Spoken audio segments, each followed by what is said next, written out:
Sometimes you think you have recorded some great vocal takes, but then you listen to your recording closely and you find out that you have a lot of problems.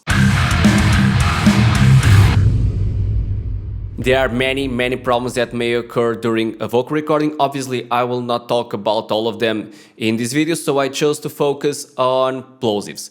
Plosives are bursts of low-end frequencies that happen mainly when someone says a letter P on a microphone. Plosives occur on every type of microphone, but they are more evident on microphones like these large diaphragm condenser mics.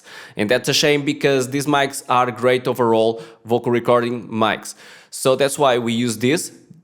This is a pop filter. It's meant mainly to prevent plosives from happening. But sometimes, even though we are using a pop filter, plosives might end up on our recording.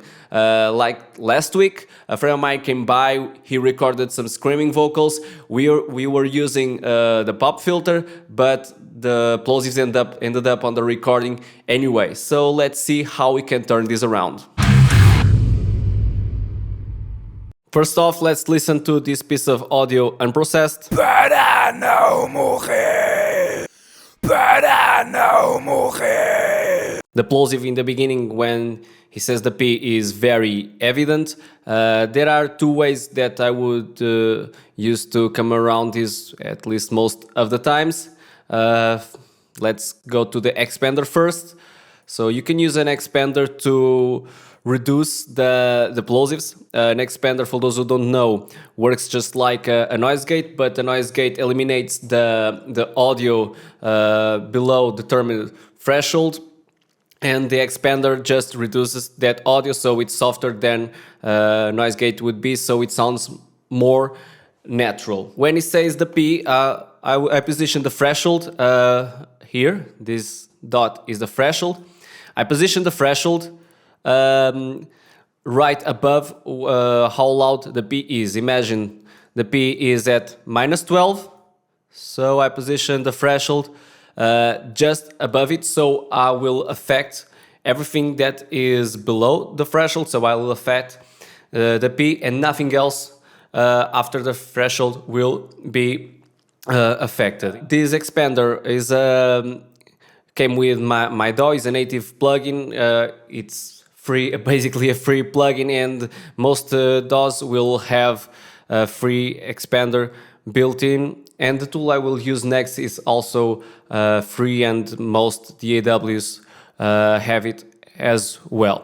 So after positioning the threshold perfectly, I'll play around with the other parameters. The parameters are very similar with the ones you would find on a compressor. So if you know how to use a compressor, you will know how to use an expander. It's, instead of compressing more, it just makes it less the audio less compressed, because there are more differences between the loudest and the quietest part of the audio after using the expander. But let's listen to before and after, and hopefully you'll hear the differences perfectly. Para não morrer, para não morrer, para não morrer, para não morrer. I think I basically solved the problem without altering the original audio too much. This action will probably not affect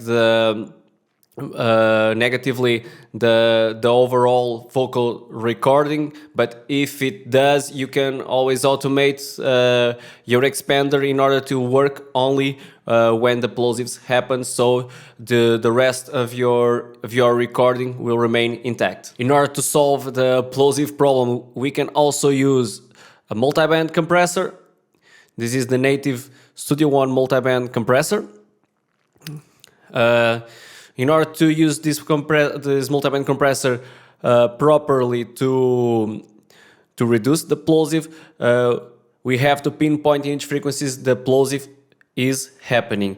In this case, I figured out the plosive was happening between 84 Hz and 296 Hz. So I created this band and compressed very heavily, very heavily in this band, and I can compress very heavily in this band without destroying my audio, because I'm compressing only in this band, not the full spectrum, so it will be much more transparent than it would be if you use this ratio in a regular compressor. So let's listen to it before the multi-band compressor was on and after. Para não morrer, para não morrer, para não morrer, para não morrer. And I think it solves the problem.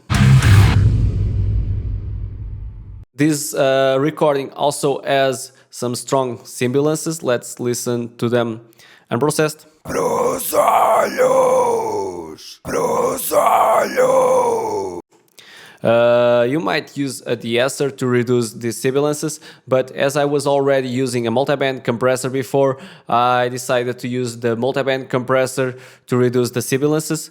So I pinpointed the frequencies that I wanted to use to compress in order to reduce the sibilances. So I'm compressing everything above 8.59 kilohertz, and I'm compressing a lot, as you can see looking at the ratio levels. And let's see if it works. Before. Pros olhos, pros olhos. After. Pros olhos, pros olhos. And I think it works. Most people would set the multiband compressor to compress in a lower part of the frequency spectrum, but to me the higher frequencies in the sibilances are the ones that bother me the most. So these are my go-to methods to deal with plosives. Please feel free to comment how would you come around this problem. I would love to hear it, and that's all for today. Bye.